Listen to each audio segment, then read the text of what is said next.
Andres Manuel Lopez Obrador, or AMLO as he's called, is Mexico's new leftist president, and he was just sworn in. So I want to take a minute here to show you his agenda that led to his landslide victory. So this is from the Washington Post. Here's what he proposed. First of all, infrastructure projects. Build a Mayan train connecting 5 states in the southeast. Upgrade an old rail line to create a transportation link between the Pacific Ocean and the Gulf of Mexico. Pave 300 roads in the poor southern state of Oaxaca. Provide internet coverage nationwide with free access in schools, hospitals, and public spaces. All right, let's pause there. So far, that's awesome. Basically, he wants a new deal for Mexico. That's how that strikes me. That's what that looks like to me. Giant infrastructure spending. It would hire a lot of people. It would give a spark to the economy. And it would upgrade Mexico. I mean, that's what we're talking about there. Social benefits. For that, he wants to double monthly payments to the elderly. So that's the Mexican version of expand Social Security. He wants to provide regular financial assistance to 1 million disabled people. That's called being a decent human being. For education, create 100 public universities during this presidential term. So that's basically a version of free college, I guess. Eliminate entrance exams for universities. Provide a monthly payment to students in 10th to 12th grades to lower the dropout rate.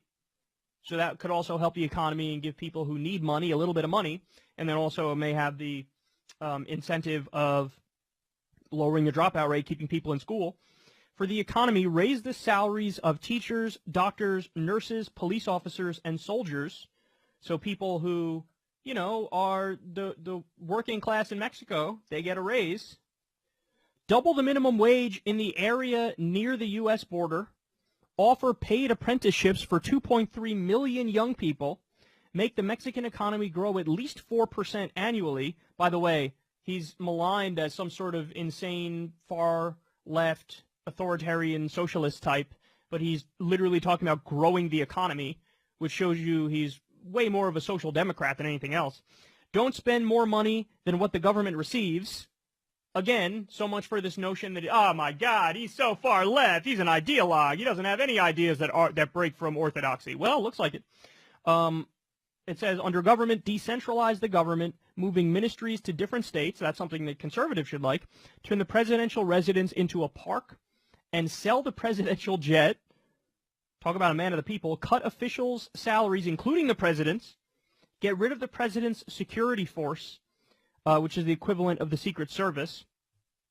And under energy, it's freeze gas prices for 3 years, revive the fortunes of the state oil company. So nationalize basically oil. And they go on to say he also wants to amnesty low-level crimes, which is probably the equivalent in the U.S. of like giving a pardon or commutation to everybody who's a nonviolent drug offender who shouldn't have been arrested in the first place. He wants to do like a version of that. This dude is awesome. He's awesome. So some people have called him the Mexican Bernie Sanders. It's pretty close. And then the people who don't like him refer to him as the Mexican Hugo Chavez. I don't see an authoritarian bone in this guy's body. So any kind of argument that makes it seem like he's some sort of scary authoritarian, I see no evidence for that. And what I see is when I read through his policy proposals, I see a populist left guy, and he's honestly, even the idea that, oh my God, he's like post-capitalist. No, I just told you that he wants to make the Mexican economy grow at least 4% annually, and he doesn't want to spend more money than what the government receives. I mean, in some ways, he believes in leftist ideas. Overall, yes, he's leftist, but even like decentralize the government, moving ministries to different states, decentralizing the government is that's something that the right can get behind. That's something that they're supposed to like in theory. So it looks like when I look at him, you know how Hillary used, oh, I'm a pragmatic progressive. I'm a progressive who likes to get things done. Well, no, you're actually just not a progressive. When you look at Hillary's record, it's like,